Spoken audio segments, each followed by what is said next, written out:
Welcome to Wikipedia. In this video, we are going to see about what is Git and its features. If you are a beginner, don't worry about it. We will just start with the basic thing to the advanced level. These are the things which we are going to concentrate now. Who developed this Git? Why he developed this Git? What does the distributed version control system means? What are the other alternatives? Everything. Linux Torvalds, the one who have created Linux kernel, is also the author of Git. The initial phase of version control system is Bitkeeper. Later, he redesigned a new software called Git for managing the source code.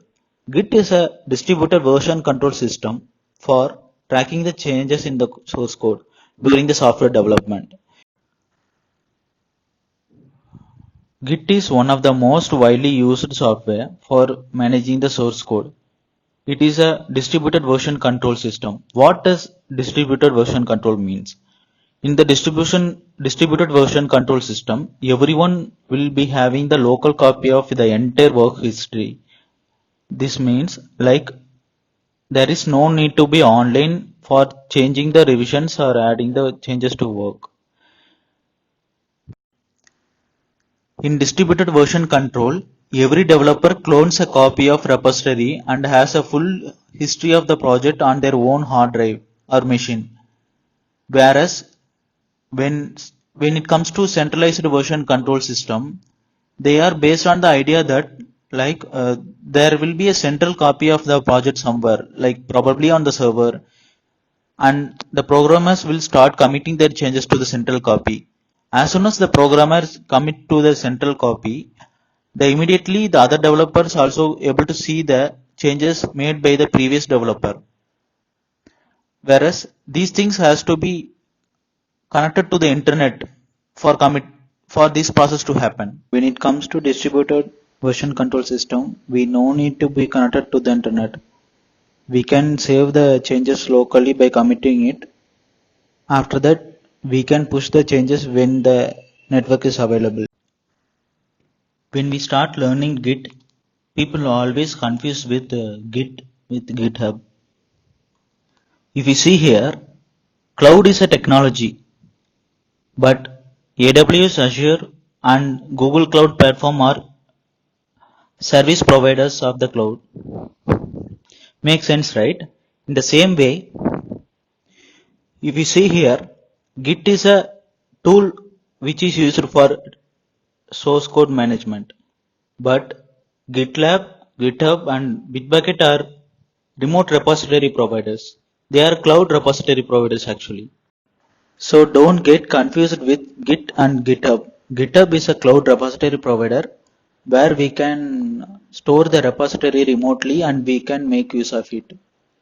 We also have many other features of GitHub. Let's see few things now and more things on future videos. GitHub is more popular than GitLab and Bitbucket. This is why because GitHub acts as a hub for most of the open source projects. The source code of open source projects will be available here. Now I'm going to search for Angular project in GitHub. If you see, this is the Angular source code. It has Angular source code, component source code, CLI source code, everything. Like the same, all the others like React and React Native also will be available in GitHub. I'm going to click Angular project.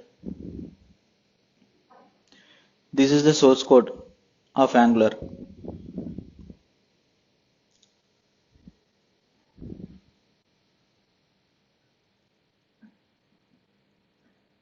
If you see, 18,187 commits are there.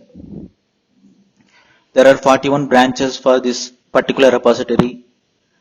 There are more than 1,000 contributors for this repository. People like you and me also can contribute. By default, they won't accept it.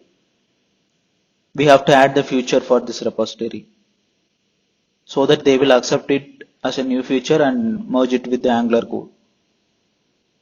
Issue tracker is one of the another feature of GitHub where developer can raise questions on the particular open source if they face any issue.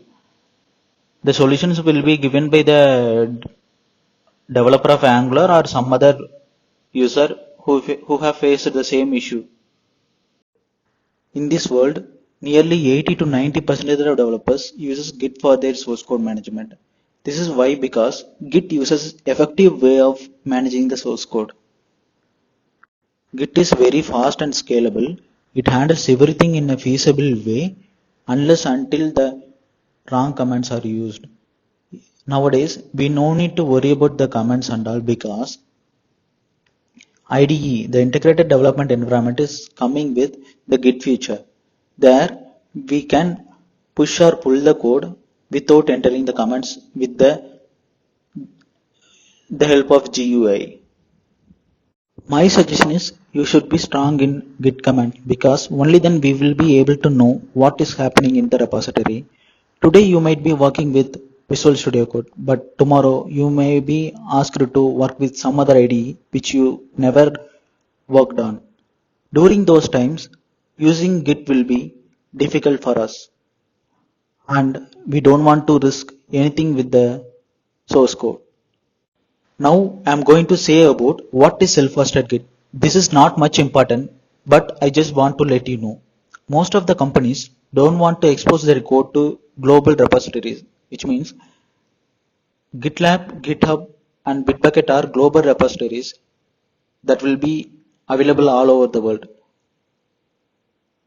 The employee will be able to download the source code even if he is outside the organization.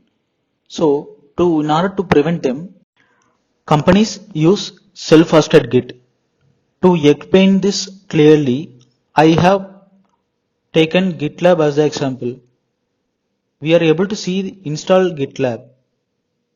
When we click this, we are able to see install self-managed GitLab, which means company has to install the GitLab on their own servers based on the server architecture, Ubuntu, whichever the OS is.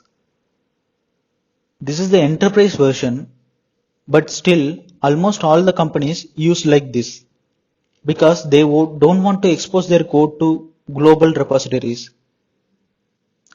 Even GitLab, GitHub, Bitbucket, everything have this feature. If it is a Ubuntu server, the process to install GitLab on their Ubuntu server is this.